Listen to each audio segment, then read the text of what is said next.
Selamat malam, mohon maaf saya sebenarnya saya nggak telat, tapi saya salah masuk kelas. Pak. Oke, saya absen dulu. Sebentar. Ya ini.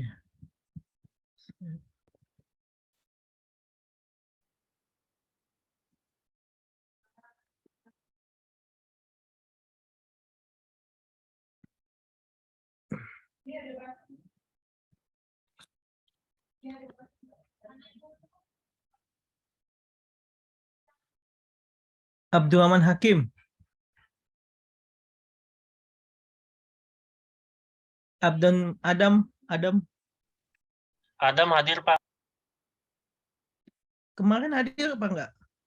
Kemarin hadir, Pak, cuman telat lagi, Pak. Oke, besok mohon jangan telat ya. Ali Baik, Usman, baik, Pak, siap. Yuk, hadir Pak. Ardian, Desi, Edi, Hadir Pak. Habibi, Hadir Pak Habibie. Ilham,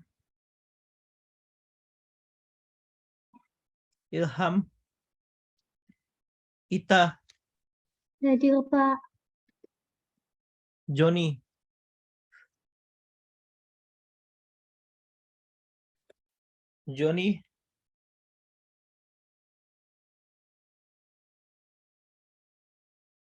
Oke, sebentar.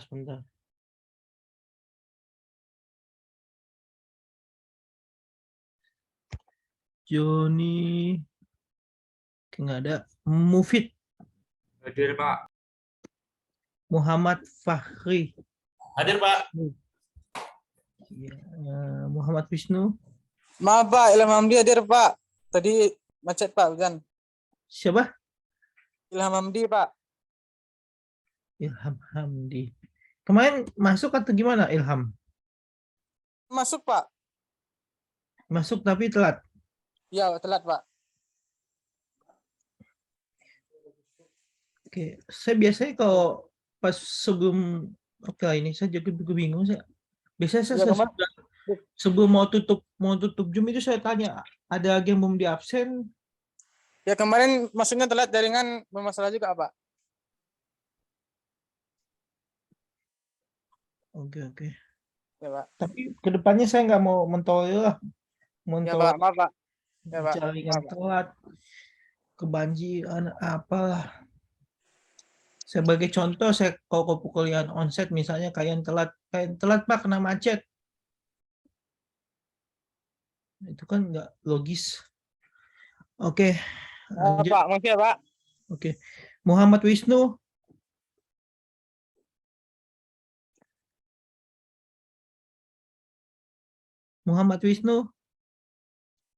Ponsianus.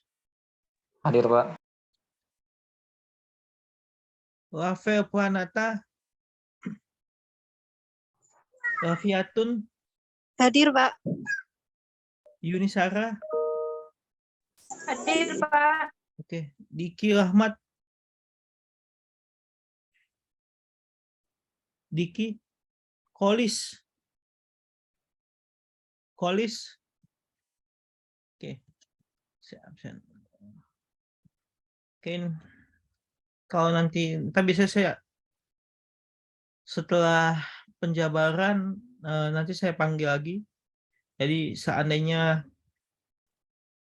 yang telat nanti pasti ketahuan. Oke, sebentar.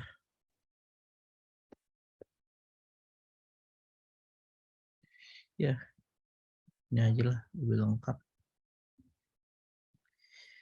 Ya, nanti saya ada kuis ya. Ada kuis setelah ini penjelasan ini ada kuis 2 soal aja, nggak sulit, 2 soal. Nanti kalian kerjakan. Saya kasih nanti waktunya sekitar 1 jam. Nanti kalian kirim ke ketua kelas nggak usah harus kirimkan saya hari ini, nggak usah. Jadi biarkan aja dulu mereka kirim ke kamu, nanti kamu kirimkan sampai besok juga nggak masalah, sebelum jam 12 siang. Ya, jadi nggak usah buru. Tapi kalau kalian harus kirim ke ketua kelas 1 jam waktunya. Nanti ada kuis setelah penjabaran ini. Kuis terkait pertemuan di minggu lalu. Hanya 2 soal. Oke, saya lanjut dulu. Sebentar. Ya, hari ini kita akan belajar tentang basis data. Ya. Basis data itu maksudnya kumpulan data ya. Ya, data itu bisa macam-macam, bisa gambar, bisa video, bisa teks, bisa audio. Ya. Jadi ada macam-macam terkait dengan data, tipe-tipe data. Ya. Oke, sebentar. Nah, ini penjelasan singkat tentang basis data ya dari beberapa profesional, orang-orang profesional di bidangnya. Ya, ada yang bilang basis data adalah kumpulan informasi yang bermanfaat yang diorganisasi ke dalam tata cara yang khusus. Itu betul. Kalau dia bilang basis data ada kumpulan informasi yang bermanfaat, itu betul. Karena kalau kita bilang cuma data, itu artinya kumpulan data. Data itu tidak semuanya bisa digunakan atau diperlukan, dibutuhkan, tidak. Tapi ketika data itu sudah berupa informasi, artinya informasi tersebut memang betul-betul bisa digunakan untuk kebutuhan orang tersebut. Nah, ketika kita bisa basis data, artinya sudah ada pensortiran dari yang dulunya cuma kumpulan data menjadi basis data, menjadi sebuah informasi. Nah, basis data itu artinya sudah disortir informasi apa saja yang betul-betul dibutuhkan. Nah, terus ya inilah saya nggak usah jabarin detail. Nah, evolusi tentang teknologi basis data ini nanti saya share juga. Ini historinya.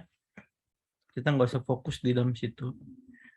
Nah, ini terkait dengan sistem atau kalau di bahasa orang database administrator biasanya disebut DBMS, ya, Relational Database Management System. Nah itu. Nah jadi ya pada dasarnya basis data itu nanti data yang betul-betul digunakan oleh sebuah sistem. Sistem apa itu ya bisa jadi sistem program aplikasi personalia atau katakan buat penjualan e-commerce atau penjualan di Alfamart itu. Nah, biasanya itu dia bisa pakai basis data itu untuk mengelompokkan barang-barang mana aja yang harus diletakkan pertama kali di baris depan dari ujung kiri sampai ke baris depan ujung kanan yang dekat dengan pembayaran. Nah, itu ada basis datanya. Jadi itu gimana caranya? Ada logiknya juga. Misalnya barang yang paling sering laku, nah itu di mana ditempatkan di mana. Dari ukuran juga bisa. Nah, sampai nanti sekarang kalau udah ngomong basis data, teknologi sekarang itu ketika yang lebih maju sekarang yang terkait dengan data ya, itu namanya AI, Artificial Intelligence, dan Machine Learning. Nah, itu yang betul-betul sangat membutuhkan data. Ya, jadi dia punya algoritma tersendiri terkait dengan pemilihan data. Dan itu betul-betul sudah diimplementasikan di dalam proses jual beli, misalnya kayak retail. Nah, itu sudah jadi. Nah, ini juga maksudnya seperti itu.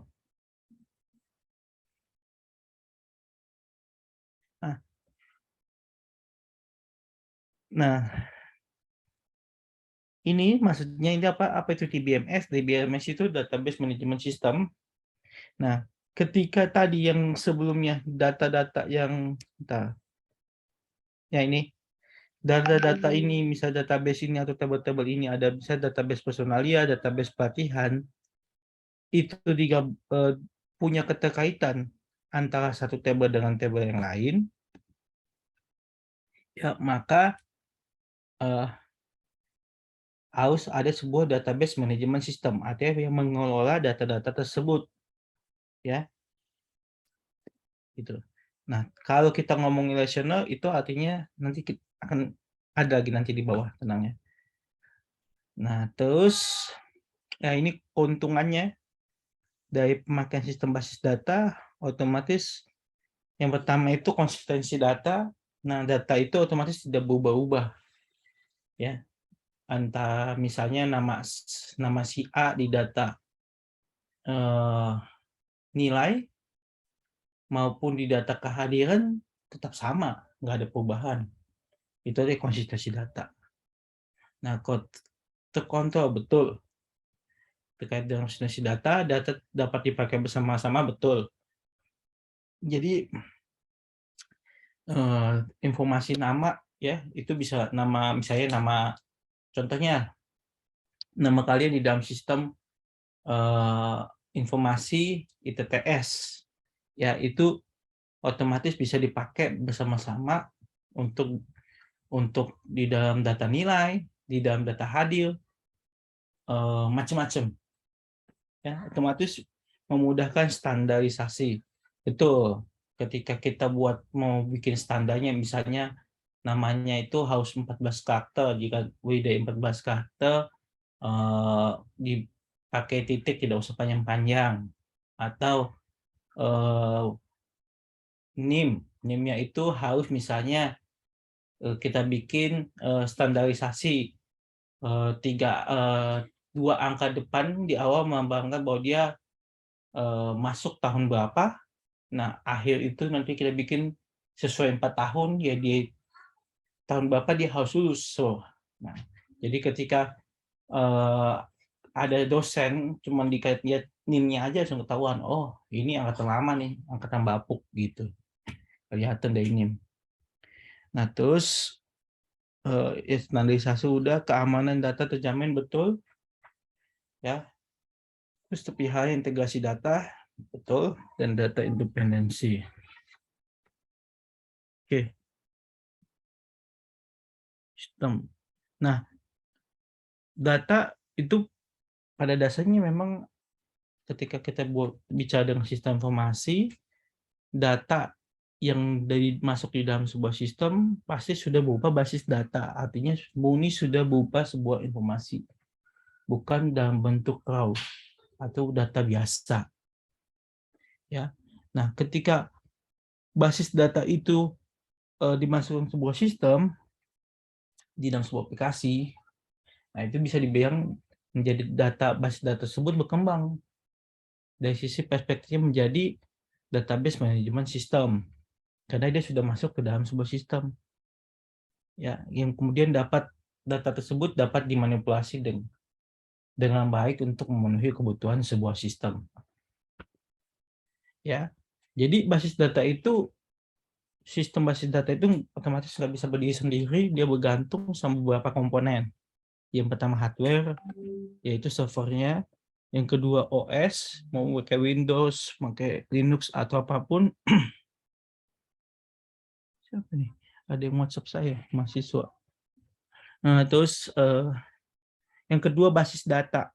Nah, basis data yaitu data yang sudah bentuk informasi ya, tidak lagi.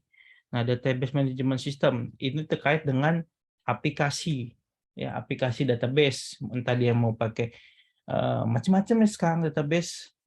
Ada MariaDB yang dulu disebut dengan MySQL, sekarang udah dibeli MySQL sama MariaDB, jadi buah nama dia. Terus ada juga SQL Server. Kalau dulu itu, kalau kalian pada dengar Microsoft Access, Nah, itu juga termasuk dalam BBMS. Terus ada juga Oracle, terus ada banyak MongoDB, terus nanti database juga terkait dengan database itu sendiri, itu ada dibagi dua lagi. Aplikasi database itu sebenarnya terbagi dua, ada yang ibaratnya non-relational database, ada yang relational database. Nah, penggunaannya itu pun nanti berdasarkan behavior dari sebuah aplikasi atau sistem. Ya, saya nggak mau lanjut ke detail situ, tapi ketika kita bicara DBMS, apalagi aplikasi DBMS itu luas. Begitu juga hardware dan OS. Dan selanjutnya itu pemakai, user. Jadi si user yang memakai DBMS itu harus tahu dia mau output yang seperti apa gitu. Kemudian prosesnya itu supaya dapat output itu harus bagaimana, gitu, yang lebih simpel dan efisien. Nah, software-software lain itu terkait dengan aplikasi dari sisi front end dan back end, ya, yang mendukung basis data itu. Contohnya, misalnya aplikasi mobile application, otomatis kan dia nggak, selain basis data, dia juga harus punya aplikasi front end dong di sisi klien. Ya, entah dia pakai mobile application atau entah dia pakai web application. Nah, itu software lain ya. Bahkan security juga bisa termasuk loh software lain. Jadi misalnya dia mau sampai layer berapa keamanan security-nya. Nah, itu panjang lagi nanti. Nah, jadi singkatnya DBMS itu adalah suatu program komputer yang digunakan untuk memasukkan, mengubah, menghapus, manipulasi, memperoleh data informasi secara praktis dan efisien. Itu yang tadi saya bilang sebelumnya, itu Oracle. Nah, ini ada lagi nih, Informix. Saya nggak tahu nih, Informix saya belum pernah pakai. Sybase saya pernah, DBase belum pernah. Ingres pernah. Nah, Ingres itu juga salah satu database. Ya. Jadi, apa ini yang chat? Oke. Nah, dari sisi user ya. Nah, ini saya nggak usah jelasin lah. Udah tahu lah. Dari sisi user, yaitu dia user itu harus tahu. Misalnya, dari segitu banyak database, nih, sebentar tadi. Nah, segini banyak database mana sih yang kira-kira memang dari sisi performance maupun dari sisi pemakaian itu sesuai dengan ekspektasi dia gitu. Dari sisi modul-modulnya, nah itu kan dari sisi user yang tahu. Jadi yang di set ini kayak program aplikasi, user mahir, user umum, user khusus, nggak ada yang salah, betul. Jadi makanya bergantung sama si user juga. Makanya di situ ada pilihan ke situ. Nah, atraksi data. Nah, jadi ketika bicara dengan data itu sebenarnya ada pembagiannya lagi data itu. Nanti kalian di sini biasanya nanti ada istilah normalisasi data. Ya, jadi data misalnya 1, data 2, sampai data 3 terakhir. 3 atau 4 saya lupa. Pokoknya antara itu normalisasi data. Jadi keefisiensi dari tingkat informasi atau basis data tersebut. Itu. Jadi kalau bisa dicontoh, misalnya dari sisi view 1, view 2, view 3, nah itu apakah sudah sesuai di dalam sistem. Nah, kemudian oke, dari dalam sistem udah bisa sesuai, terus mau disimpan di mana fisiknya. Kalau memang dia dalam bentuk paper ya atau tradisional. Karena mostly semua data itu nggak, zaman sekarang itu nggak selalu dengan digitalization. Ada yang masih benar-benar paper. Apa itu? Ya tetap misalnya hal kebutuhan tentang tanda tangan, kesahan atau semacamnya. Itu ada juga yang tradisional. Bentar. Oke. Basis data. Nah, ini dia. Bagian-bagian di dalam basis data. Ya, itu ada data definition language. Yang kedua ada data manipulation language. Nah, artinya kalau data definition language ini apa? Di sini dibilang bahasa yang digunakan untuk menggambarkan basis data secara keseluruhan. Operasi yang dijalankan membuat tabel baru, membuat indeks, mengubah tabel menentukan struktur, hasil komparasi DDL adalah kamus data dictionary. Sedangkan data manipulation bahasa untuk manipulasi dan pengambilan data suatu basis data seperti simpan, penghapusan, dan update. Nah, ini betul. Jadi gini, kalau data definition language itu terkait pembuatan di awal. Ya, di awal sebuah database dibuat. Misalnya kita buat data data NIM lah ya, data mahasiswa, ada NIM, ada nama kamu, alamat, jenis kelamin, golongan darah, tanggal lahir. Ya, itu data termasuk bisa dibilang data definition language. Nah, kapan dia bisa dibilang data manipulation language? Nah, ketika katakanlah kamu melakukan manipulasi data di dalam data tersebut, ataupun misalnya kamu bikin data nilai, tabel nilai. Nah, tabel nilai ini otomatis kamu harus punya informasi tentang data informasi mahasiswa dong, sama mata kuliah, berapa SKS dia. Baru nanti ada in the end itu ada tulisan nilai atau grade di sampingnya. Apa dia grade dapat nilai A, B, C, A itu berapa, ada indeksnya juga, range-nya berapa, B itu berapa, C itu berapa. Nah, otomatis nanti ada penyisipan data ya dari beberapa tabel, itu tabel mahasiswa dengan tabel mata kuliah di dalam sebuah tabel nilai. Nah, ini disebut dengan data manipulation language. Gitu. Ya. Oke. Nah, ini dari simpelnya dari bagaimana sebuah data di dalam sebuah DBMS itu digunakan dari sisi user. Ya, contohnya ini kalau kita bisa ini kotak ini itu dari sisi DBMS-nya, ya. Entah dia pakai Oracle atau pakai apa tadi, Ingres atau MariaDB atau MongoDB, whatever lah ya. Nah, ini kotak ini artinya DBMS software aplikasi DBMS. Nah, sedangkan yang di atas itu dari sisi user yang menggunakan DBMS-nya. Ya, entah dia cuman klien ya cuma pakai doang atau dia programmer yang buat si aplikasi tersebut. Ya. Jadi makanya dibilang sistem call di sini. Artinya dia bakal informasikan data apa aja yang mau diambil. Ya. Yang kedua di sini ada casual atau sifatnya case ini ada query. Query bisa jadi query yang diambil di aplikasi ke DBMS, ke aplikasi DBMS, bisa jadi query juga dari sisi aplikasi. Ya. Yang kedua ada DBA. Nah, pertanyaannya zaman sekarang, ya to be honest nih, DBA ini itu sebentar lagi bakal hilang. Ketika udah ada istilah namanya DevOps, Deployment Operation. Nah, jadi si DevOps ini ada orang nanti ibaratnya dia akan menjabatani segala kebutuhan dari programmer yang membuat aplikasi. Ya, gitu. Nantinya bakal hilang nanti ke depannya karena konsepnya pada dasarnya programmer pun sebenarnya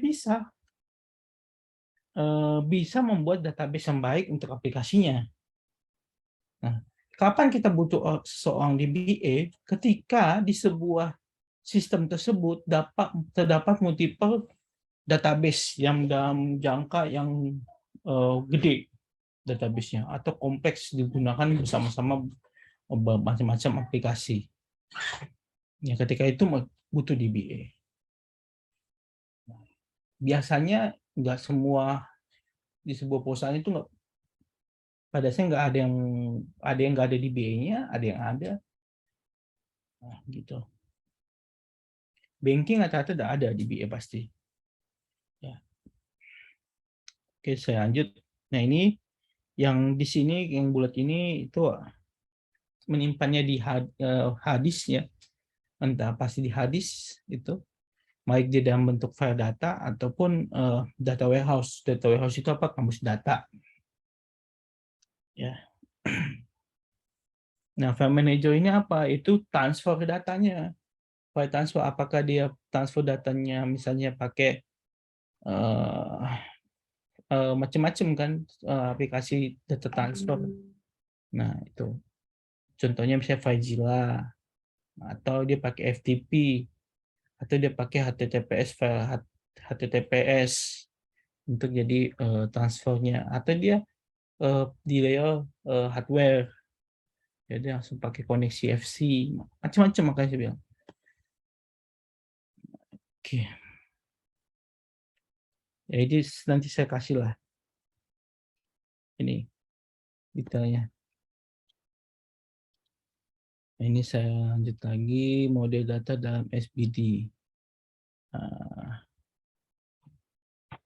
Ini saya lanjut aja, nggak butuh yang ini. Nah, ini dia model datanya aja, langsung ke sini aja. Ya, nggak saya lanjut aja nih, nanti bingung. Langsung saya mau, ini ketika kita mau bikin model data ya, atau IA model, artinya relational flowchart gitu, yang hubungkan tentang data. Ya, saya nggak tahu kalian udah belajar apa enggak ini. Kalau saya udah dipelajarin di semester awal ini. Ya, jadi ini lambang-lambangnya ketika mau bikin flowchart, ya, either itu dari sisi aplikasi atau dari sisi data itu sama aja, nggak ada bedanya lambang-lambangnya. Ya, kalau saya udah tahu. Jadi ini artinya entitas, yang bulat ini itu artinya entitas, artinya melambang entitas apa? Misalnya dia nama dosen, terus kode kuliah. Nah, sedangkan kotak ini melambangkan tentang pemrosesan sebuah data entitas. Ya, jadi di dalam kotak dosen ini udah ada pemrosesan data nama dosen, alamat dosen, bla bla bla. Nah, ketika ditanya misalnya apakah dia mengajar, ya, nah, ini ada option, ada pertanyaan ini. Jika iya, kemana? Jika tidak, dia kemana? Jika iya, misalnya mata kuliah apa? Jika tidak, langsung tutup sistemnya. Jadi ini contohnya seperti itu. Enterprise Relational Database. Salah. Oke, ini saya lanjut aja. Nah, model data relational. Nah, jadi ketika kita bicara basis data, yang paling sering dibicarakan yaitu relational database atau basis data relational. Itu menghubungkan antara suatu database atau table kepada table atau database yang lain. Menghubungkan. Jadi kalimatnya itu, menghubungkan. Artinya seperti yang tadi saya udah jelaskan, mungkin saya ulang lagi, misalnya kita ada mau buat tabel nilai. Ya, tabel nilai itu berisi tentang apa? Yaitu data mahasiswa dengan mata kuliah yang diambil. Yang terakhir ada tabel misalnya ada satu kolom tambahan, itu tentang nilai. Nah, otomatis ada keterhubungan ya antara tabel nilai dengan data mahasiswa, begitu juga dengan tabel nilai dengan mata kuliah. Nah, ada relation yang terjadi. Ya. Nah, kenapa kelebihannya apa sih kalau kita pakai relational database? Jadi data itu otomatis konsisten yang pertama. Dan itu yang konsisten ya, dan lebih mudah, jadi nggak usah nulis 2 kali, menghindari duplicate data juga itu. Nah, ini saya kasih contoh ya, ini ada contoh, ini ada sebuah table ya, terisi dari beberapa kolom. Yang pertama NIM, Ya. Yang kedua itu ada nama, ada alamat, ada tanggal lahir. Ya. Nah,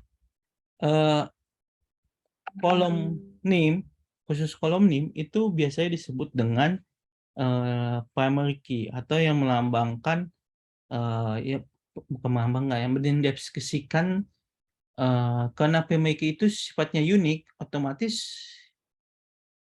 name itu mendeskripsikan data informasi yang ada di dalam mahasiswa tersebut. Misalnya, kalau saya bilang 98001 itu otomatis saya bilang namanya si Ali Akbar. Nggak ada yang lain. Makanya disebut ini primary key. Nah, ketika kita bikin tabel nilai, katakanlah tabel nilai itu, saya balik lagi tabel nilai itu saya bikin cuman ibaratnya NIM, terus habis itu kode mata kuliah, nilai. Saya bisa buat kayak gitu, cuma 3 tabel doang. Jadi simple. Jadi itu tabel nilai. Otomatis NIM itu udah menjambalkan si Ali Akbar. Gitu. Nah, oke. Identitas multipliers table. Ya betul ini identitas multipliers table. Oke, lanjut aja. Nah ini saya nggak usah jawab yang ini nggak usah saya jelaskan karena nanti kalian bakal bingung. Ya. Entitas ini tiga yang lain. Atribut properties. Nah ini. Jadi ada 3 kunci ya di dalam sebuah database. Yang pertama tadi yang tadi saya bilang name ini bisa jadi ini primary key di dalam sebuah database. Ya. Di dalam sebuah database table itu cuma ada satu primary key. Ingat, cuma ada satu primary key. Meskipun ada nanti ada misalnya kode mata kuliah ditambahkan di sini dalam tabel nilai. Nah, kode mata kuliah itu disebut dengan foreign key. Ya. Gitu, foreign key.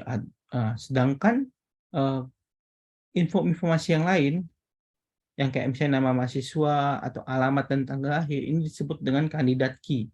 Artinya nama mahasiswa bisa juga kita jadikan sebagai bisa dijadikan sebagai primary key, tapi ini lebih cocok jadi candidate key. Kenapa?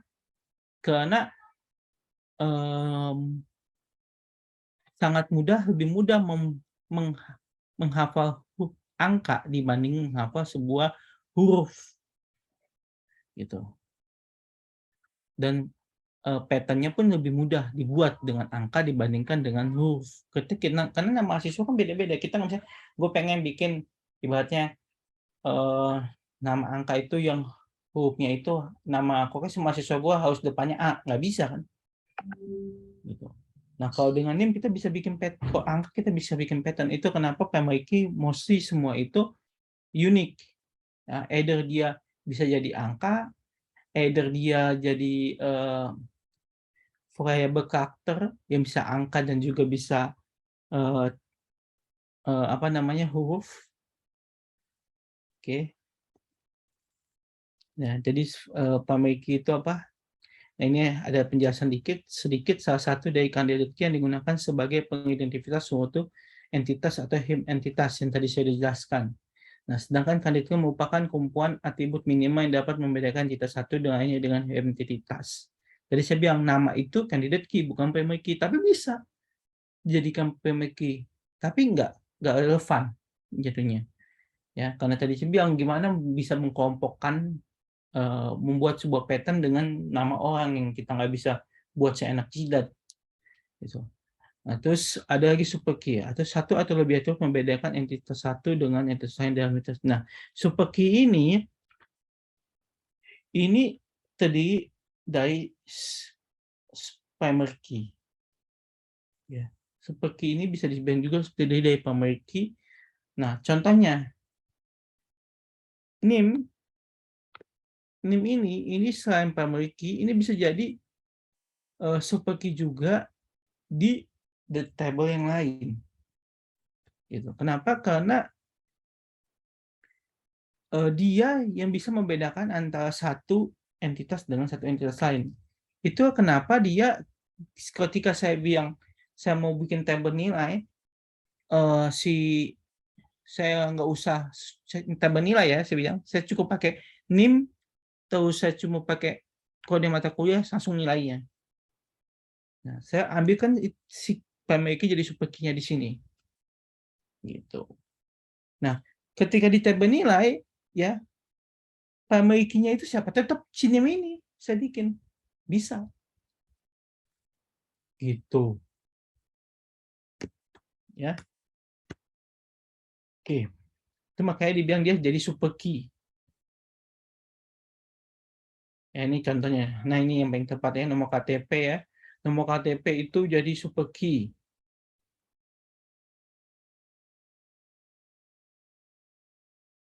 Ya. Nah, ini ada primary key dan sebagainya. Ya, ini ada contohnya tadi mahasiswa mata kuliah. Oke, ini saya next saja. Oke, nah ini saya rasa kita langsung aja ke praktek. Nah, kalau kemarin kan saya udah install SMPP ya. Kalau kalian masih ingat ya sebentar.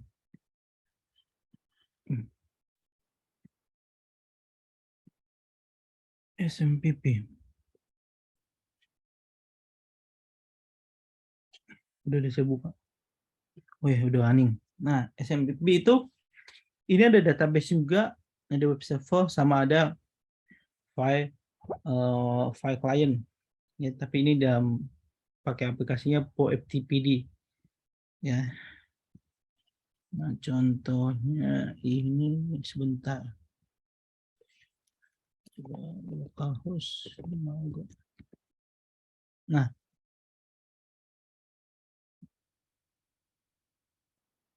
ini tampilannya. Terus kalau mau manggil database-nya ini saya agak lupa ya.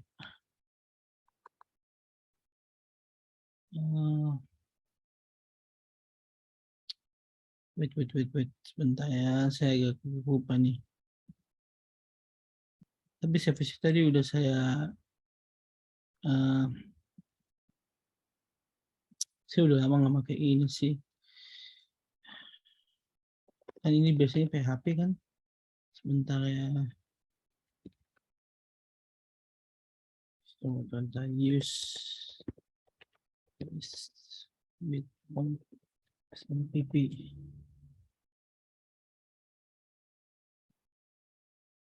Sebentar. Saya udah lama sih nggak pakai. Nah, PHP admin tab. Localhost. Iya betul, PHP admin.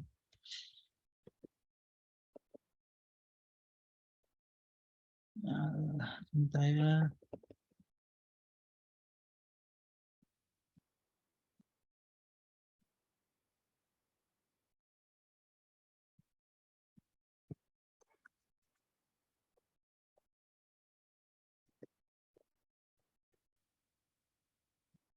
Wait.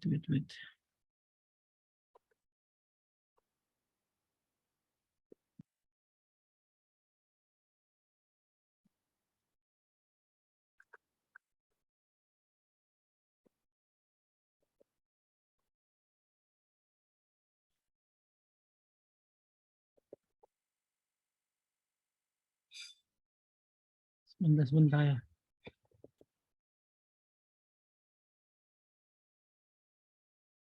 Nah, itu ya tuh padahal begini kan intinya gitulah. Nah, terus ini tadi sampai udah di SMPP diinstal. Cara installnya bagaimana? Ada di sini. Saya udah pernah kasih cara instalasi sebenarnya. Tinggal next aja sebenarnya sih. Sebentar.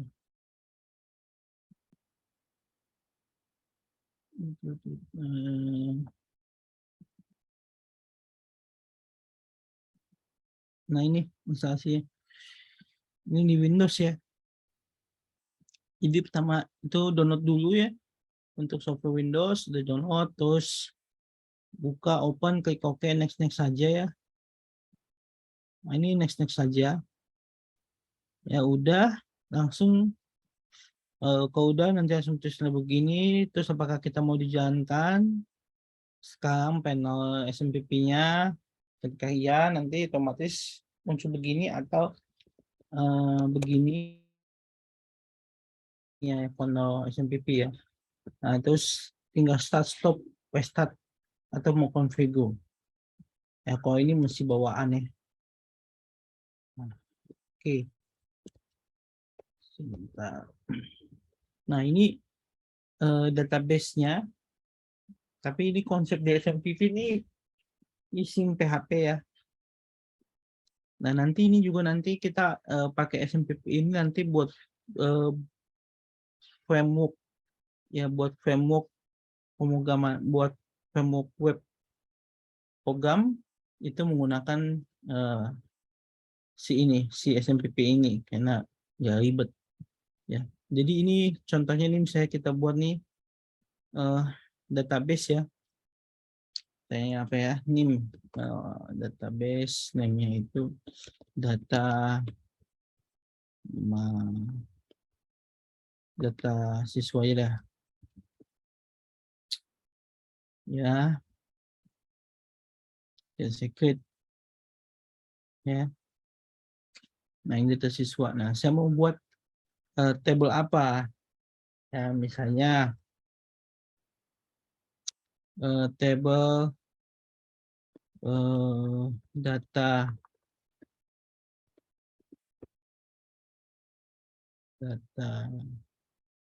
data siswa ya. Ya ada beberapa kolom misalnya kan tadi ada NIM, nama, tanggal lahir, macam-macam atau lah 5 ya, create. Nah ini kolomnya mau kolom apa? Misalnya ini nomor induk mahasiswa yang pertama, ini nama. Nah ini bisa integer atau mau variable karakter ya.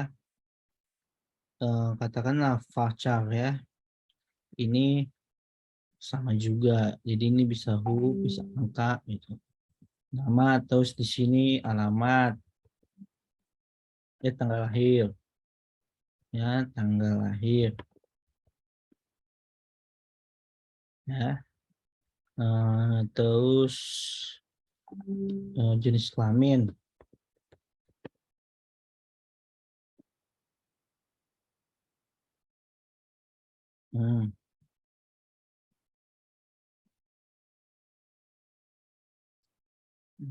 Apalagi dan sebagainya ya.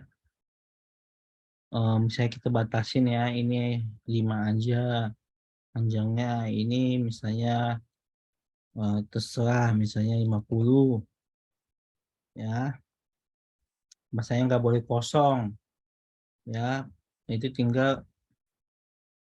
Nah ini buat pemikinya kan tuh size-nya. Nah oke, pemikinya ada. Ini kita mau kasih komen apa gitu bahwa ini pemiki. Nah, habis itu udah kita isi ya. Jadi coba ini tanggal akhir nggak usah. Terus kami coba itu aja dulu ya. Oh jangan ini deh, apalagi ini ya. Golongan darah contohnya gitu. Lanjut 5 saya. Darah.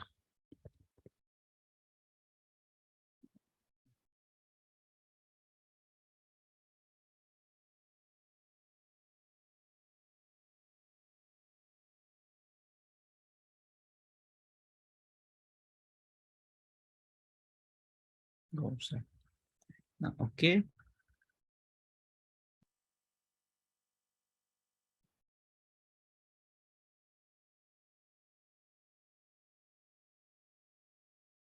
Ada valid length nih. Saya salah nih. Berarti ini lebih 50, salah 20 lah. Let's enter valid. Sebentar.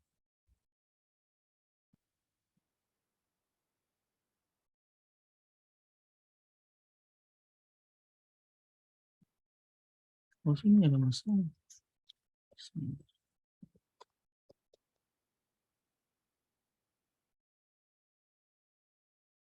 Nah, ini kalau kita mau misalnya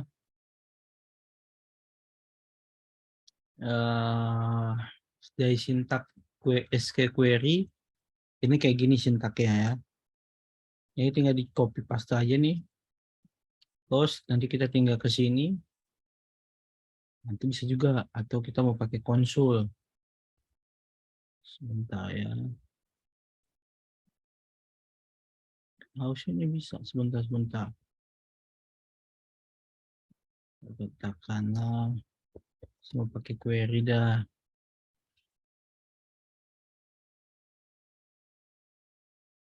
Oke. Udah lama saya ngomong kayak ini. Nah, sebentar. Sebentar ya, tunggu. Ini laptop saya baterainya habis.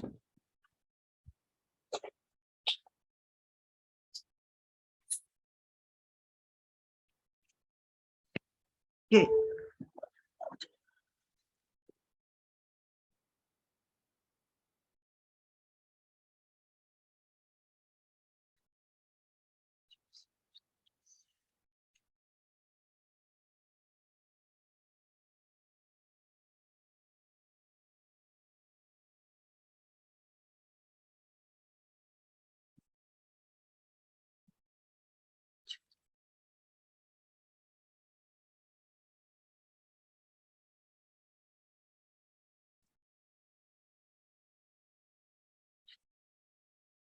Nah, dia bilang di sini.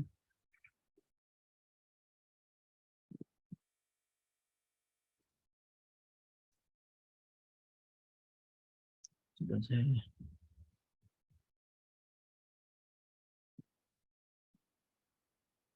Oke. Sudah minta bersinta, coba saya sebentar ya. Penasaran. Sebentar.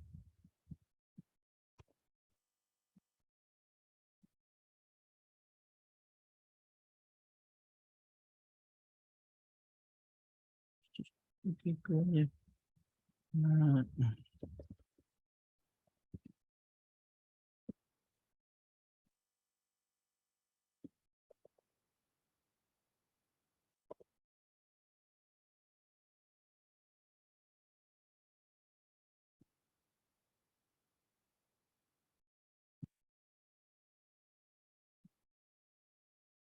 oke.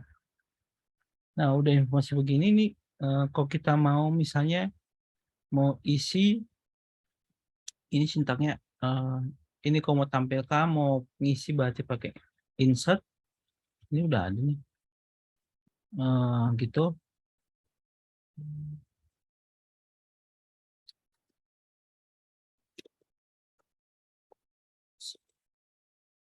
Nah, insert misalnya panggil dulu database kan udah kan. Nah, kalau mau database panggil ini pakai ini komennya ini use. Nah, misalnya use database-nya apa gitu ya.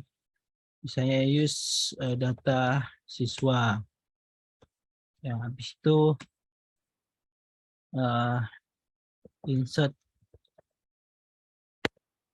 Sebentar, saya gak tahu komen insert into. Aduh, dia. Ini kalau mau insert ya. Dulu saya sempat belajar ini waktu saya D3. Ini saya baca tapi pakai MySQL. Sama ini juga MariaDB, konsepnya itu sebenarnya MySQL, makanya mirip. Nah, ini kalau mau insert ya, insert terkait dengan tabel yang ada di sini. Apa namanya di sini? Yes. Tadi data siswa. Nah, ini sini. Ya, tentang pendidikan mahasiswa. Ini kan karena empty makanya nggak ada tampil. Tapi kalau kita coba isi, kita isi misalnya ya. Eh,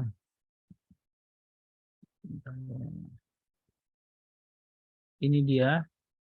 Coba saya mau isi. Saya justru bingung nih pas mau ngisi apa namanya. Ngisi lewat CST ini. Biasanya saya pakai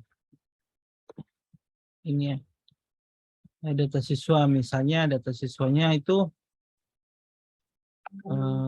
sebentar, data siswa itu data siswa coba NIM-nya. Nah, NIM-nya itu kita mau misalnya 01 gitu, namanya Andi, tanggal lahirnya 01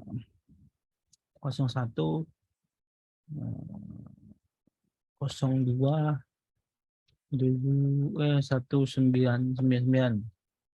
Jenis kelaminnya L itu ya. Oh, salah, harusnya di sebelah sini. Damn it. Nah, itu yang tadi harus ngisi di sebelah sini ya, value-nya. Ya, sebentar. Saya sudah lama enggak.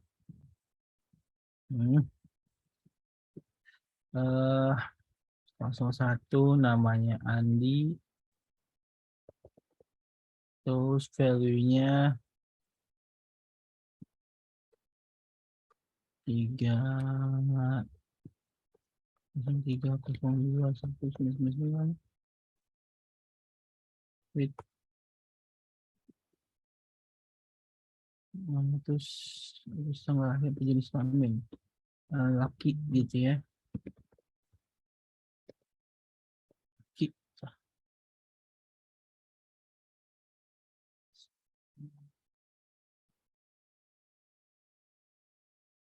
Wait.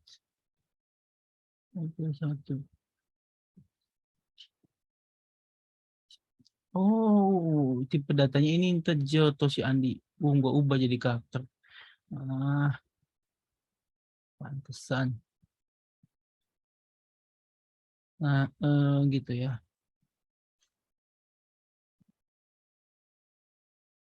Nah, ini artinya primary key. Ya. Nah, terus ini tadi baca jenis kelaminnya juga ini sabung ganti. Tanggal lahirnya otomatis dalam bentuk date. Ya. Ini sebenarnya bisa ada komennya, modification namanya. Nah, itu katanya jenis kelaminnya itu baca lah. Oke. Nah, ini pasti bisa. Jika yang tadi. Nah, sebenarnya bisa itu pakai komen update nih. Kalau kita ibaratnya pengen, ini kita kan mau update data tabel. Nah, tapi kita bisa modifikasi tabel juga, ya.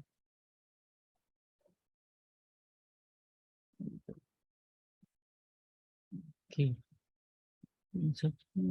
Sebentar dulu. Nah, atau mau gampangnya langsung di sini, ya, value-nya. Misalnya 01, ini namanya Andi. Nah, tanggal berapa dia? Nah, ya whatever lah ya, tanggal berapa? Laki gitu ya.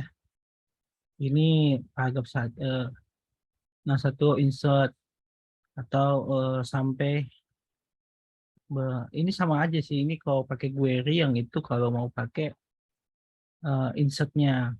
Nah, ini terus. Nah, tadi kita bikin satu lagi ya. 02 Bayu. Apa lagi bodo amat laki-laki. Ya, ini juga sama ya. Selanjutnya misalnya 03 Budi.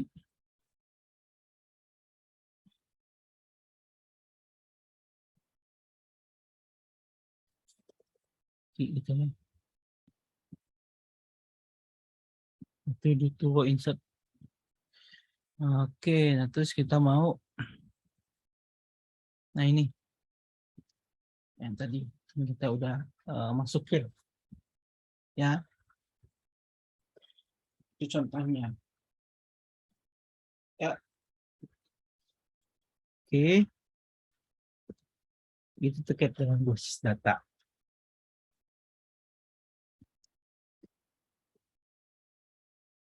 Oke, selanjutnya saya mau kasih quiz dulu sebentar. ITTS ini sudah banyak ya sih.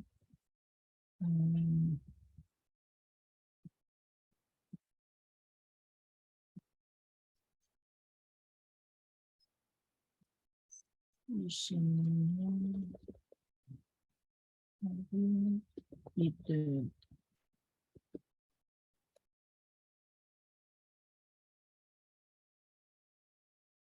bentar.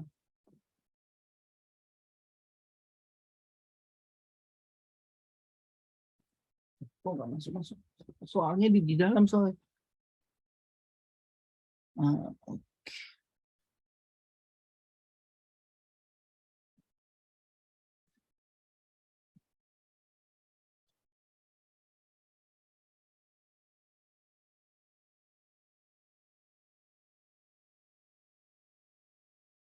Sebentar.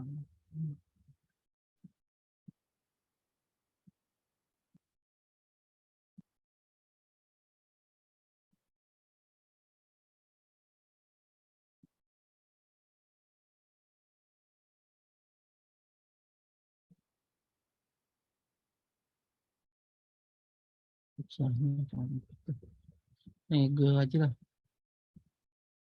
Yang itu agak ribet nanti kali. Sebentar. Biar kasih view aja deh.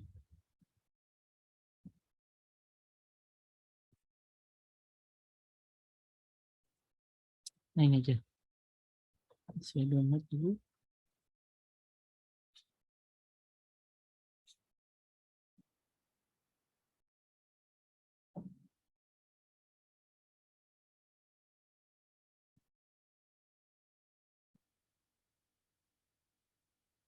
Satu.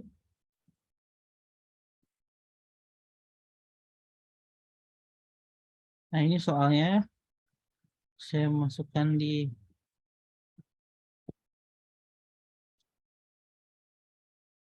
sini.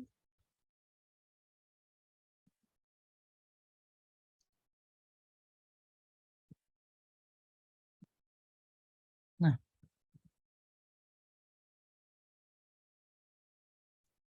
itu nanti jangan email ke sini ya, emailnya ke email saya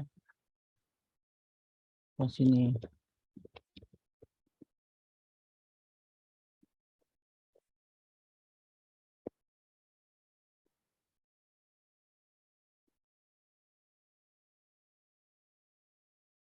Nah, format dokumennya nanti pasti NIM, nama kamu ya. Oke, ketua kelas saya tunggu besok sebelum jam 12 siang. Itu untuk tugasnya.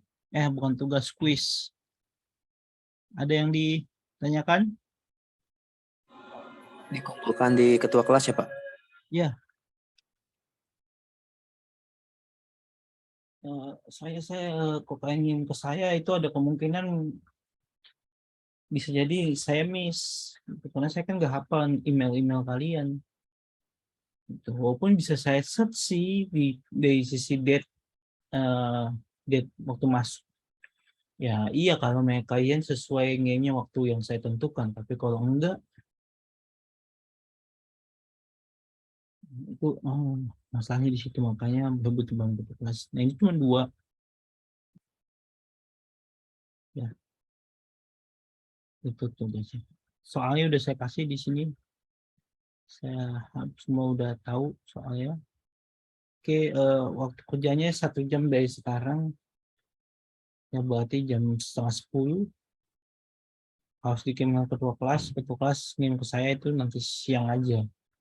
Terus sekarang istirahat.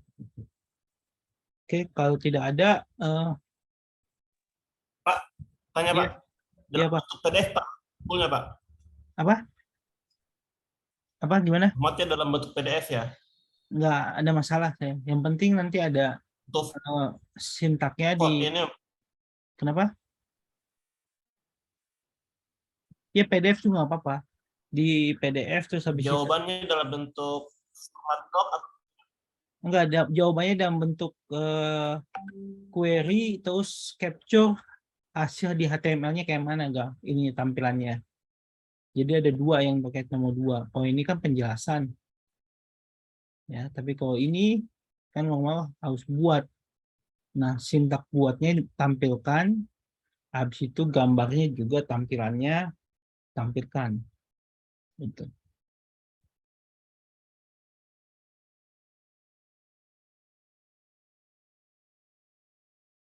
Oke. Saya harap udah klik, kalau nggak ada bisa tanya sekarang.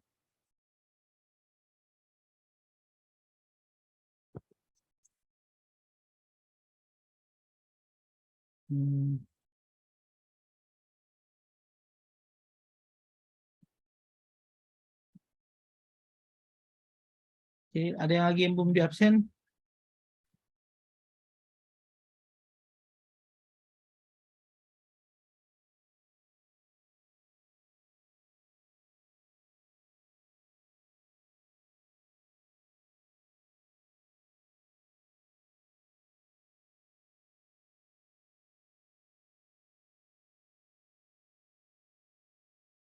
Oke, kalau nggak ada lagi pertanyaan, saya tutup saja dan tidak lagi yang mau sudah di absen semua ya. Oke, selamat mengerjakan kuisnya. Akhir kata selamat malam dan selamat beristirahat. Terima kasih banyak.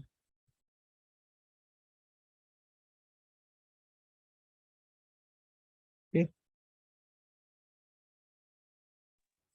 terima kasih Pak. terima kasih. Saya boleh Terima live kasih, juga Pak. nggak masalah, tapi ya itu tugasnya nanti kuisnya jangan lupa dikerjakan. Harusnya itu nggak sampai 30 menit juga kelar. Oke, makasih banyak semua. Selamat malam. Malam Pak. Terima kasih, Pak. Terima kasih. Selamat malam. Makasih, Pak. Terima kasih. Saya izin live.